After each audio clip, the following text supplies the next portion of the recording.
হাবিব উম্মতকে জানায় দেন, বন্ধু উম্মতকে জানান, আমি রব, আমি আল্লাহ দিন থেকে রাত্র বের করি, রাত্র থেকে আমি আল্লাহ দিন বের করি। পৃথিবীর সমস্ত শক্তি যদি এক জায়গা হয়, তাহলে একটা মিনিট সূর্যকে আগে উঠাইতে পারবেন না, 1 মিনিট পরেও সূর্য আপনি উঠাইতে পারবেন না। এই সূর্যটা আল্লাহর আইন, মানে আশ-শামসু ওয়াল কামারু বিহুসবানি ওয়ান নাজমু ওয়াশ-শাজারু ইয়াসজুদান। এই সূর্যটা আল্লাহর আইন, মানে সূর্য তার নিজস্ব কক্ষপথে পরিভ্রমণ করে, চাঁদ তার নিজের কক্ষপথে পরিভ্রমণ করে।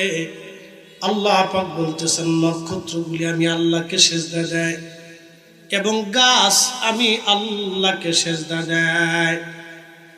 গাছে আল্লাহকে সেজদা দেয়, মাছে আল্লাহকে সেজদা দেয়, সমস্ত মাখলুকগুলি আল্লাহকে সেজদা দেয়।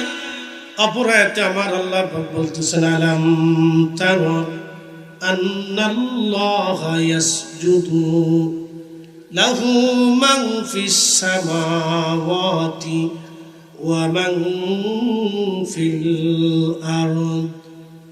আল্লাহ বলতেছেন, হাবিব আপনি কি দেখেন নাই আসমান জগৎ, জমিন জগতের ভিতরে যা কিছু আছে সব আমি আল্লাহকে সেজদা দেয়। একসাথে বলবেন কি আল্লাহু আকবার। সব আল্লাহকে সেজদা দেয়। তাহলে বলেন আমরা সেজদা দিব কাকে? আল্লাহ বলতেছে, হাবিব तमाम সৃষ্টির ভিতরে সব কিছু আমি আল্লাহকে সেজদা দেয়। প্রিয় নবীজি এই তালিকার ভিতরে কোরআন আরো বলতেছে, ওয়াশ-শামসু ওয়াল কামারু ওয়ান নুজুমু ওয়াল জিবালু ওয়াশ-শাজারু ওয়াদ-দাওয়াবু ওয়া কাসীরুম মিনান নাস।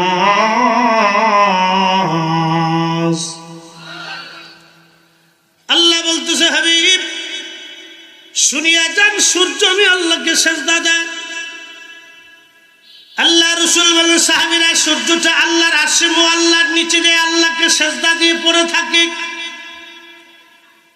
তাসবিহ পড়তে থাকে। সূর্য সেজদার মধ্যে পড়ে তাসবিহ পড়তে থাকে আর বলে, মালিক অনুমতি যদি দেন পৃথিবীবাসীর জন্য আবার আলো নিয়ে ফিরে যাব, অনুমতি যদি না দেন আমি সেজদায় পড়ে থাকব। আল্লাহর নবী বললেন, আমার রব দয়া করে সূর্যটাকে অনুমতি দেওয়ার কারণে আবার সকালবেলা সূর্য উদিত হয়।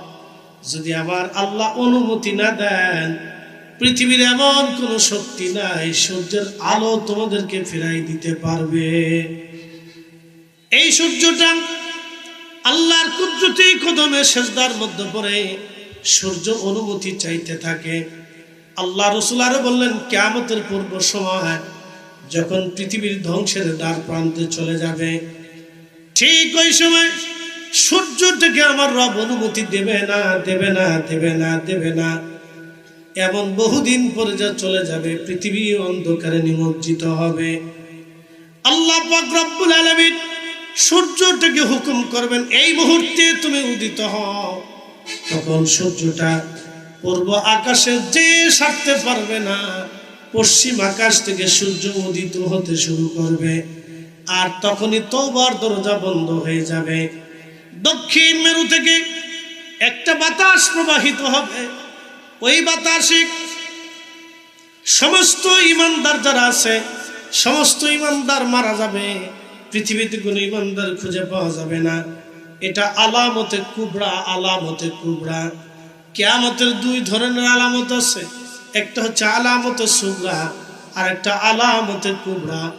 আলামতে সুগরা যা যা হাদিসের ভিতরে 72টা, কোন হাদিসে 85টা, কোন হাদিসে 82টা আলামতের কথা আসছে।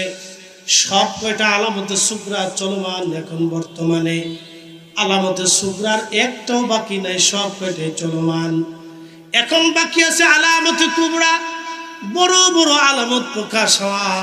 তার মানে পৃথিবীর একবারে বৃদ্ধকালে আমরা চলে আসছি, এটা আর বেশি দিন সময় নাই।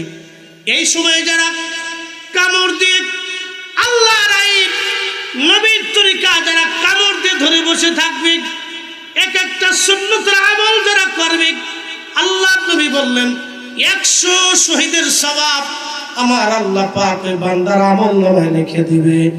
একবার জোরে বলা যাবে কি সুবহানাল্লাহ।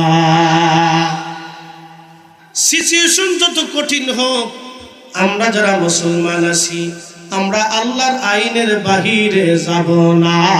কথা বলেন ঠিক না বেঠে? হাত উঁচা করে বলেন ঠিক না বেঠি?